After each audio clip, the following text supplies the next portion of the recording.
Sometimes you don't find your purpose. Sometimes your lowest season introduces you to it. When you learn alone, you fix yourself.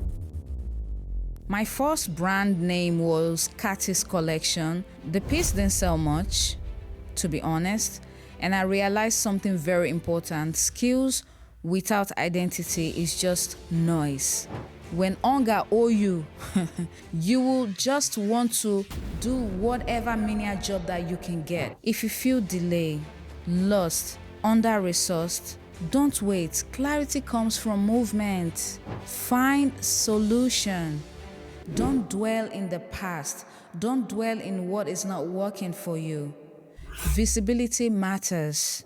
You might knock on thousands of doors, you keep getting no, no, no. At the end, you end up getting a yes. One yes can shift everything. Once you're gone, no one is going to know about you. If you don't know where to start, this episode is for you. Don't press the skip button. Welcome to another episode of Unique Podcast. So this is my second podcast in 2026, and today I am having solo as well. Reasons because I want to share how I found fashion and how fashion found me. Sometimes you don't find your purpose. Sometimes your lowest season introduces you to it. Hello everyone, and welcome back to Unique Podcast. If you're new here, my name is Catherine Kat, and I'm the host of this space. This is my second solo episode of 2026. Usually, I host guests, and we still have many powerful conversations coming up soon. But I wanted to share how I ventured into fashion, my journey. In our previous conversation, we talked about what we lost, what we gained, what we learned in 2025, and what is coming in 2026. And I wanted to share my own voice, my journey, and my foundation in this episode. Because before I continue sharing other people's story, I want you to fully understand mine. Today, I'm not just talking about what I do, I'm sharing how I started. So this episode is about a childhood's curiosity, becoming a calling, how lost first survivor, and how I started without resources, how I taught myself when I had no access, how identity changed everything, and how visibility became part of my own growth. So if you have a dream, if you feel delayed, if you don't have the resources, if you don't know where to start, this episode is for you. Don't press the skip button. Hit the subscribe button because you're going to gain knowledge. Not just that, you're going to get inspired in this episode. So this is where it begins. My relationship with fashion started when I was very young. I used to watch my auntie use a sewing machine. I was very small, maybe not even up to 10. I would sit there paddling the machine, when she's not there, watching the fabric run through the clothes. And this was not allowed. Our sewing machine were very expensive then. She would always say, get off the sewing machine. You still need to go to school. But sometimes something had already entered me, something has entered my heart. I've always wanted to be on that sewing machine. I don't know what's going to happen. I didn't have the words then, but I had the feeling that I want to. Life didn't lead me to fashion school. It led me to survival. My father was a military police officer. God bless his soul. We lost him and everything changed. My mom raised us alone. I've got 4 brothers, 4 boys, and me. I'm the only daughter of my family. Dreams had to wait. Resources was limited and fashion was no longer a thought. Life became responsibility. Lagos. So Lagos is a city. Everybody knows Lagos in Nigeria. The street years. After we lost my dad, life changed completely. We didn't just lose a father. We lost stability. We lost structure. We lost ease. My mother became everything, provider, protector. She became a father. She became a mother. In Africa, there is a saying, a woman should marry, a man should go to school back then. A man must do this, a man must do that. A woman should get married and have kids. And because survival had to come first, because food had to be on the table, because my mother could not carry everything alone, I dropped out of school and I joined her on the streets of Lagos. We walked street to street, compound to compound, houses to houses. We washed people's clothes, we swept churches, we sold pure water under the scorching sun of Lagos. When it was cold, we would sell Baba Blue. So, it's a blue that it's like a mentor. We hawked yam. And there is no kind of hustling I did not do with my mother. No pride, no comfort, just only survivor, only hope, only movement. Before Dubai came, before airplanes, before I know about airplane, before hospitality, before fashion, there was Lagos. There was streets, the streets. There was a woman who rushed to let her children, she don't want her children to sink, which was my mother. When the opportunity for Dubai came, I told my mom. My mom saved every single penny she could get, including the ones I was gaining from my hustling, my hawking of pure water. Every small money. She borrowed from church, she borrowed from people, even from the bank, just so I could travel. So when I talk about sacrifice, I did not start learning it in Dubai. I grew up inside it.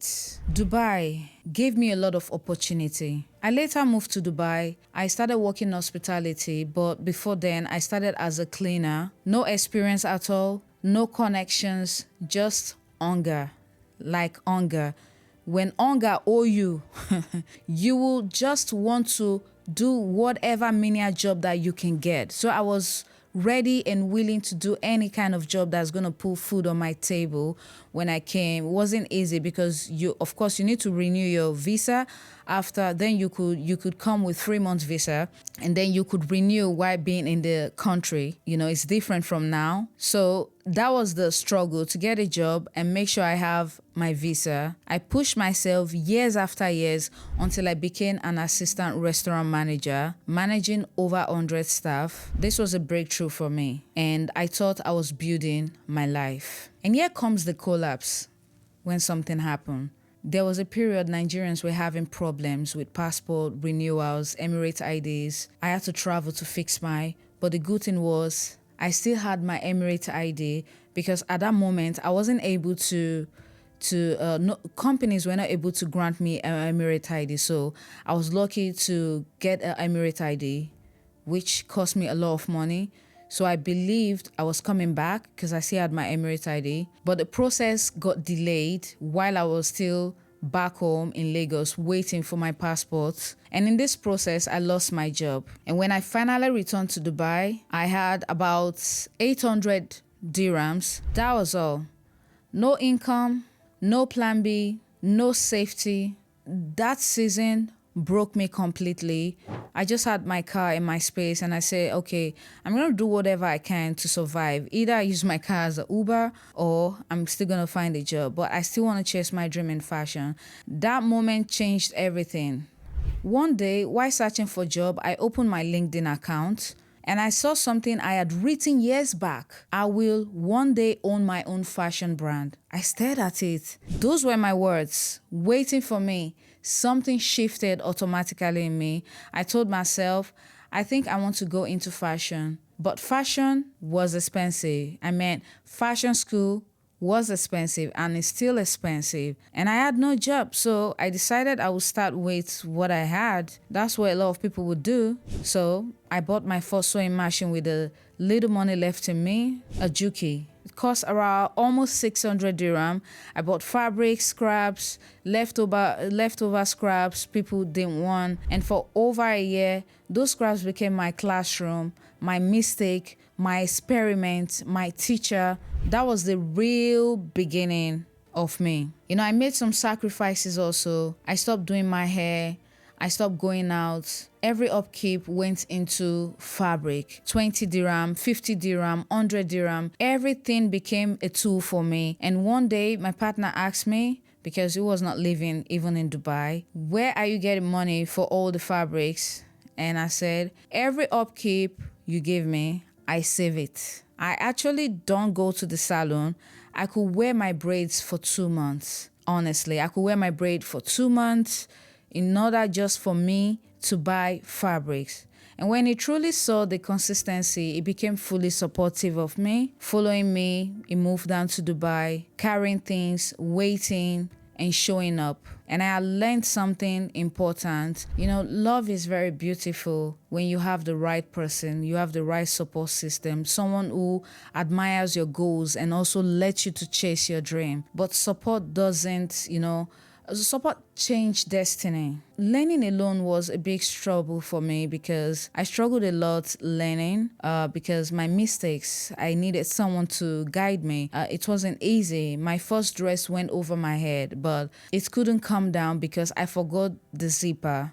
I cried, I laughed, I failed, I doubted myself because when you learn alone, you fix yourself. You don't just give up on your goals or your dream. I invested in myself. I bought online courses. I bought online course from an Italian tutor called Vivino. He's an Italian fashion tutor. Then books. I bought pattern making, corsetry, fabric manipulation. I practiced. I failed. I practiced again. I failed.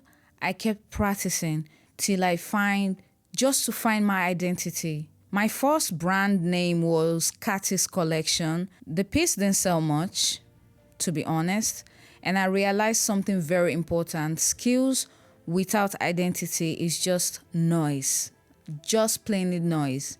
Giving back. I said, you know what?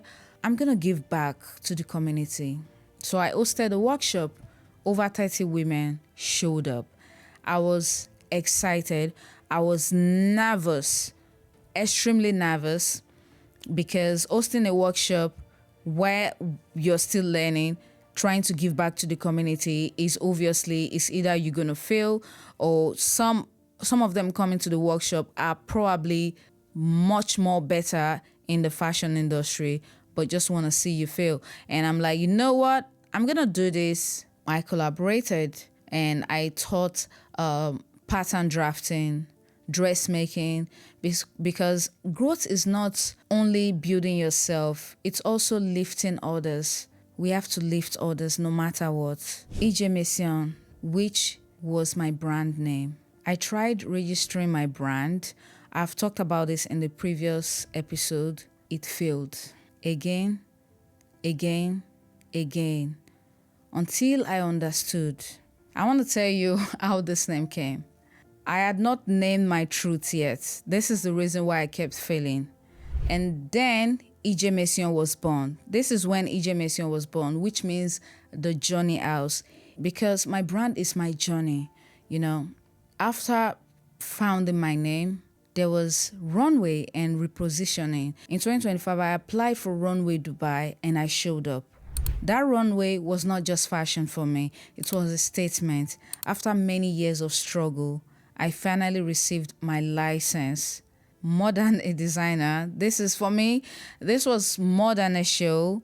And today, I'm not just a designer. I am a fashion designer. I am a founder with depth and process, with scars. And this is why I created Unique Podcast, to share journeys, not perfection, because I want people to share their experience, their unique experience. If you feel delay, lost, under-resourced, don't wait. Clarity comes from movement. Find solution. Don't dwell in the past. Don't dwell in what is not working for you. Visibility matters. Talk, ask, share, be seen. Keep knocking on that door. You might knock on thousands of doors. You keep getting no, no, no. At the end, you end up getting a yes. One yes can shift everything. And now I want to share what's coming for my course. I'll be having some DIYs, behind the scenes workshop, sewing with Kathy, which means sewing with me one on one. I'll be hosting like a physical workshop where I'll be hosting few women and they all gonna have a sewing machine to themselves, and I'm gonna teach them how to make their own piece, growth space, and so much more. Fashion did not enter my life through luxury or anything. It entered through curiosity, through loss, and through Lagos bustling streets, through courage, and through consistency. Thank you for listening. This is Unique Podcast, and I remain your humble host, Cathy Katz. Please do not forget to hit the subscribe button. These are just short podcast section, solo podcast, which I wanted to share. If you ever think you want to share your story, feel free to reach out to me because this is only the beginning. Once you're gone, no one is going to know about you. But in this section, in this segment, people will listen to you. It's either you inspire someone or you don't inspire someone. And I can't wait to see you guys in the next episode where I'll be hosting amazing and beautiful guests with me. So stay tuned and see you in the next episode. Ciao.